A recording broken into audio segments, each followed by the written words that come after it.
হনুমান জয়ন্তীতে জনস্রোতের ঝড় মিছিলের মহাশক্তি দেখিয়ে মনোনয়ন জমা দিলেন ফলতা বিধানসভা কেন্দ্রের তৃণমূল কংগ্রেসের প্রার্থী জাহাঙ্গীর খান। দক্ষিণ চব্বিশ পরগনার ফলতা বিধানসভা কেন্দ্রের রাজনৈতিক উত্তাপ ক্রমশ বাড়ছে।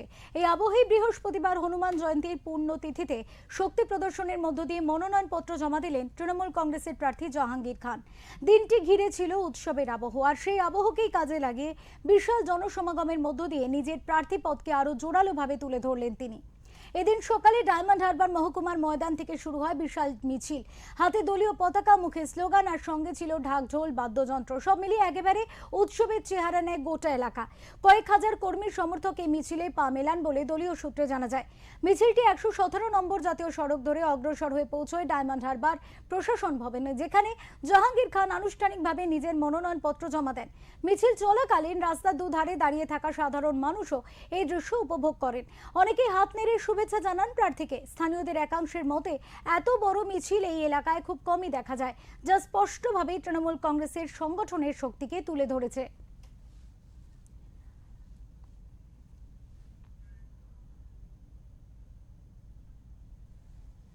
এই মুহূর্তে আমাদের সাথে রয়েছেন আমাদের প্রতিনিধি সঞ্জয় মাঝি। কথা বলবো সঞ্জয়ের সাথে। সঞ্জয়, যেখানে মনোনয়ন জমা দেওয়াকে কেন্দ্র করে শক্তি প্রদর্শন করছে বিজেপি, একদিকে দেখা যাচ্ছে ভবানীপুরে রীতিমতো একেবারে জনঢল, সেখানেই কিন্তু অন্য দৃশ্য ধরা পড়লো, যেখানে জাহাঙ্গীর খান ফলতার প্রার্থী, তার মনোনয়নপত্র জমা দেওয়াতে যে ভিড়, যে জনস্রোত, যে সমর্থন, তাতে কার্যত এক অন্য ছবি বলছে। এই এই ছবি কি বলছে, সেখানে কি পরিস্থিতি, প্রথমে জানবো তোমার কাছ থেকে।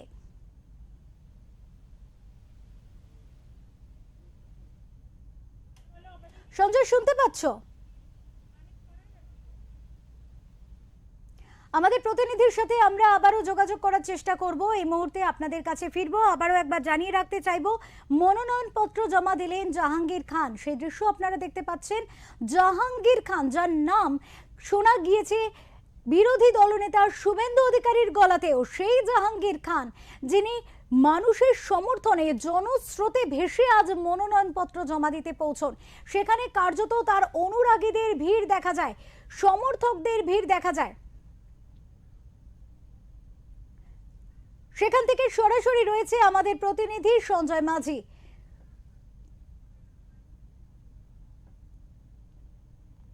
আমরা কথা বলবো এবং এই বিষয়ে বিস্তারিত জানবো। মনোনয়নপত্র জমা দিলেন জাহাঙ্গীর খান, কথা বলবো। আমাদের সাথে রয়েছেন আমাদের প্রতিনিধি সঞ্জয় মাঝি। সঞ্জয়, আজকে মনোনয়নপত্র জমা দিলেন জাহাঙ্গীর খান, আর কার্যত সেখানে দেখা গেল জনস্রোত। এ সম্পর্কে প্রথমে জানবো যে সেখানকার পরিস্থিতি কি, দৃশ্য দেখতে পাচ্ছ?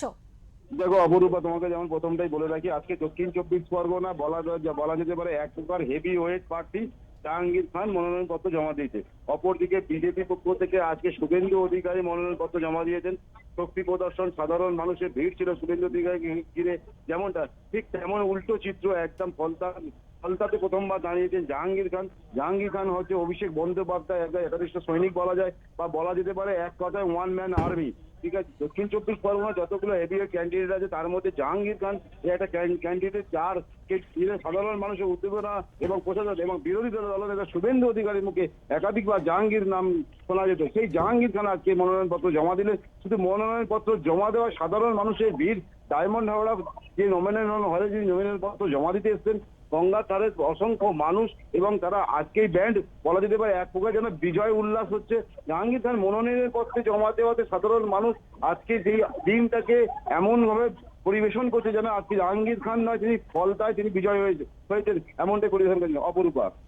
সঞ্জয়, এই একদিকে যেমন বিজেপি বলা যাচ্ছে যে ভবানীপুরে যখন মনোনয়ন জমা দিতে যাচ্ছেন, আজকের যে র্যালি করে যেখানে শুভেন্দু অধিকারী, সেখানে বলা যেতে পারে, বলা হচ্ছে যে রাজনৈতিক মহল মনে করছে যে শক্তি প্রদর্শন করছে বিজেপি, সেখানে কিন্তু একেবারে অন্যরকম চিত্র জাহাঙ্গীর খানের ক্ষেত্রেও। তিনিও যখন মনোনয়ন জমা দিতে যাচ্ছেন, এই যে জনস্রোত, কার্যত এটাও কি একরকম তারই শক্তির প্রদর্শন? দেখো যে অপরূপে, তোমাকে প্রথমটা বলে রাখি, জাহাঙ্গীর খান যখনই নমিনেশন পত্র জমা দিতে হবে, প্রথমে ওনার সঙ্গে আমাদের কথা হয়, তিনি সাংবাদিক মুখোমুখি জাহাঙ্গীর খান জানান যে তিনি সারা বছর মানুষের সঙ্গে কাজ করেন এবং সে মানুষের পাশাপাশি মানুষের পাশাপাশি তিনি বলেন যে আমাদের মানুষকে ভোটের সময় তিনখানে যে মানুষের কাছে গিয়ে আশীর্বাদ চাইতে হবে এরকম নয়। আমাদের তৃণমূল কর্মী এবং তৃণমূল মানুষ, সাধারণ মানুষ যারা আছে তারা প্রতিনিয়ত জনগণনা থাকে, প্রতিটা ঘরে ঘরে যায় এবং মানুষের আশীর্বাদেই এবং তিনি মানুষের কাজে নিয়োজিত করেছেন। তিনি দীর্ঘদিন রাজনীতি করছেন এবং আজকে ফলতা থেকে ওনাকে মনোনয়ন করেছেন। তিনি অভিষেক বন্দ্যোপাধ্যায় এবং কাজের সৈনিক বা বিখ্যাত সৈনিক বলে জাহাঙ্গীর খান পরিচিত। জাহাঙ্গীর খানকে মানুষ ভালোবেসে এবং যারা জাহাঙ্গীর খানের সৈনিক এবং জাহাঙ্গীর খানের আদর্শে যারা অনুপ্রাণিত হয়েছে তারা আজকে সকলেই ভিড় করেছেন, কারণ তাদের প্রিয় দাদা জাহাঙ্গীর খান আজকে নমিনেশন করছেন ফলতায়। এবং ফলতাতে শুধু ফলতায় নয়, পাশাপাশি বজবজ থেকে বহু মানুষ এসেছেন, কারণ তিনি বজবজে অবজারভার ছিলেন। তিনি দীর্ঘদিন বজবজে অবজারভার করেছেন। এর আগে একাধিক নির্বাচনে বলা যায় অশোক দেব যে বজবজ বিধানসভায় প্রার্থী ছিলেন, অশোক দেবের গতবারের ইলেকশন ছায়া সঙ্গী ছিলেন এই জাহাঙ্গীর খান। এই জাহাঙ্গীর খান যদি দেখা যায় তিনি ফলতায় যে এমএলএ ছিলেন ওনার পাশেও ছিলেন। তিনি মোটের উপরে বলা যেতে পারে জাহাঙ্গীর খানকে যে ঘিরে উদ্যমনা দক্ষিণ চব্বিশ পরগনা হেভিওয়েট পার্টি। প্রথমেই যে তোমাকে বললেন ওয়ান ম্যান আর্মি যাকে বলা যায় দক্ষিণ চব্বিশ পরগনা জাহাঙ্গীর খান। তো তাই নয়, বিরোধী দলনেতার মুখে শুভেন্দু অধিকারী মুখে অভিষেক বন্দ্যোপাধ্যায় নাম যতটা শোনা যায় ততটাই বিরোধী চক্ষু সুলুক হিসাবে জাহাঙ্গীর খানের নামও শোনা যায়। অপরূপা, একেবারে সঞ্জয়, এটাই আমি বলছিলাম যে যেখানে বিরোধী দলনেতার গলায় সেখানে তাবর তাবর নেতাদের নামের সাথে কিন্তু বারবার আমরা শুনেছি জাহাঙ্গীর খানের নামও, এবং কার্যত একই দিনে দেখা গেল যেখানে শুভেন্দু অধিকারী আজকে মনোনয়ন জমা দিলেন, তার যে জনঢল সেখানে আসতে হলো খোদ স্বরাষ্ট্রমন্ত্রীকে, কিন্তু এখানে জাহাঙ্গীর খান যখন মনোনয়ন পত্র জমা দিচ্ছেন তখন সাধারণ মানুষ, কর্মী সমর্থক তাদের ভালোবাসার এই যে প্রমাণ, উল্লাস, এটা কি কোথাও গিয়ে জয়ের এক রূপরেখা তৈরি করে দিল? জাহাঙ্গীর খান কি মনে করছেন এ বিষয়ে? একদম ঠিক। আজকে যেমন শুভেন্দু অধিকারী যেমন মনোনয়ন পত্র জমা দিয়েছেন, দিল্লি থেকে যেমন এই তৃণমূলের পক্ষ থেকে তৃণমূলের পক্ষ থেকে বারবার বলা হতো বহিরাগত, যে বহিরাগত আজকে শুভেন্দু অধিকারী নমিনেশন দিল্লি থেকে স্বরাষ্ট্রমন্ত্রীকে ছুটে আসতে হলো, কিন্তু জাহাঙ্গীর খান নমিনেশন পত্র থেকে কলকাতা থেকে কাউকে ছুটে আসতে হয়নি। মানুষের জনস্রোত জাহাঙ্গীর খানকে জনপ্রিয়তা করেছে। এখানেই পার্থক্য, দুটো হেভিওয়েট পার্টি বলা যেতে পারে। আবার তাৎপর্যপূর্ণ জাতি, ধর্ম, বর্ণ তৃণমূলের মুখে বরাবর বলে আমরা একই তিনটে দুটি কুসুম হিন্দু মুসলমান। আজকে যেমন অপরদিকে হিন্দুদের সনাতনী হিন্দু যাদের বলা যায় একেবারে বিজেপির যে হিন্দু ট্র্যাডিশন দেখায়, যে আজকে যে মহাবীর জয়ন্তী উপলক্ষে শুভেন্দু অধিকারী যে নমিনেশন করেছে, কিন্তু সেই একই দিনে তৃণমূল প্রমাণ করে দিল ধর্ম, বর্ণ, বিন্দেশ জাতির ঊর্ধ্বে নয়। তিনি তারা আজকে হনুমান জয়ন্তী উপলক্ষে জাহাঙ্গীর খানও আজকে তিনি নমিনেশন দিনটাকে তিনি বেছে নিয়েছেন এবং তিনি বলেছেন আমাদের এই তারই পাশাপাশি তিনি বলেছেন যে মানুষের আশীর্বাদে তিনি 100% তিনি এখানে জয়লাভ করবেন। অপরূপা, সঞ্জয়, একেবারে মনোনয়ন পত্র জমা দিতে এসে এই যে জনস্রোত জাহাঙ্গীর খান দেখছেন এবং তারপরে পরবর্তীতে মনোনয়ন পত্র জমা দেওয়ার পরে তার কি বক্তব্য সেটা জানবো তোমার কাছ থেকে। দেখো অপরূপা, তোমাকে প্রথমে জাহাঙ্গীর খান প্রথমে তিন কথাবার্তা তিনি বললেন, সোজা সাপটা কথা যে মানুষের সঙ্গে কাজ করতে হবে। দলনেত্রী মমতা বন্দ্যোপাধ্যায় এবং অভিষেক বন্দ্যোপাধ্যায় ওনাকে শিখিয়েছেন যে মানুষের কাজ করতে 365 দিন মানুষের দরবারে থাকতে হবে, রাস্তায় থাকতে হবে, মানুষের দুঃখ দুর্দশা দূর করতে হবে, তাহলে ভোটের সময় ভোট দিন ঘুরতে হবে না। তার বক্তব্য যে যারা মানুষের সঙ্গে আছে তাদের আশীর্বাদ দেবেন এবং বিজেপি মানুষের সঙ্গে নেই, তারা দূর থেকে আসেন, বহিরাগত বাইরে থেকে আসেন, সাম্প্রদায়িক দ্বন্দ্ব মূলক আচরণ করেন। সাধারণ মানুষ তাদের আজকে যেমন উদাহরণস্বরূপ ধরেন শুভেন্দু অধিকারীকে আজকে শুভেন্দু নমিনেশন করার জন্য আজকে ছুটে আসতে হয়েছে অমিত শাহকে, কিন্তু শুভেন্দু অধিকারী ছুটে আসতে অমিত শাহকে, কিন্তু আজকে জাহাঙ্গীর খানকে ছুটে আসার জন্য কোনো হেভিওয়েট প্রার্থী তৃণমূলের পক্ষ থেকে ছুটে আসতে হয়নি।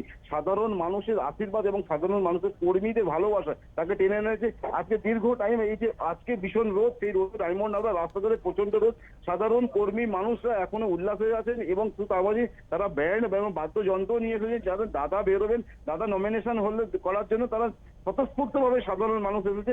এখান থেকে বলা যায়, আবার একটু বলে রাখি তোমাকে, ফলতা বিধানসভা কেন্দ্রে যে জাহাঙ্গীর খান প্রার্থী হওয়াতে বিজেপির পক্ষ থেকে সবচেয়ে দেরিতে এবং তাকে প্রার্থী করা হয়েছে।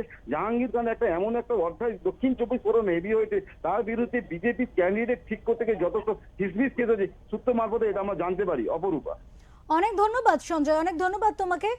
আমরা আবারও ফিরবো দর্শকদের কাছে, জানাতে চাইবো মনোনয়ন পত্র জমা দিলেন আজ জাহাঙ্গীর খান।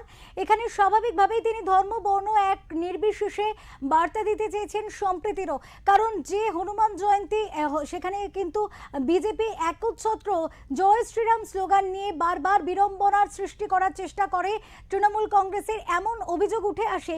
কিন্তু কার্যত দেখা যায় হনুমান জয়ন্তীর দিনই কিন্তু জাহাঙ্গীর খান তিনি মনোনয়ন পত্র জমা দিলেন এবং কার্যত সেখানে দেখা গেল জনস্রোত, সাধারণ মানুষ, সেখানে কোনো হেভিওয়েট মন্ত্রীকে ছুটে আসতে হয়নি তার জন্য। সেখানে কিন্তু সাধারণ মানুষ ভিড় জমিয়েছেন, দলমত নির্বিশেষে সেখানে মানুষকে তিনি কাজ করেছেন, সারা বছর মানুষের পাশে থেকেছেন এবং সেই কারণেই মানুষের ভালোবাসায় তিনি জয় পাবেন এমনটা কিন্তু আশা রাখছেন। আমাদের সংবাদ প্রতিনিধির মুখোমুখি হয়ে এমনটাই বক্তব্য তিনি রেখেছেন। এবং জাহাঙ্গীর খান আজকে কার্যত মনোনয়ন জমা দিতে এসে যে দৃশ্য দেখালেন, তিনি হয়তো শক্তি প্রদর্শন করতে না চাইলেও কোথাও গিয়ে ফলতা কেন্দ্রে রাজনীতির এক অন্য রূপরেখা, বলা যেতে পারে রূপরেখা তৈরি হয়ে গেল আজকের এই মনোনয়ন জমা দেওয়ার দিনে।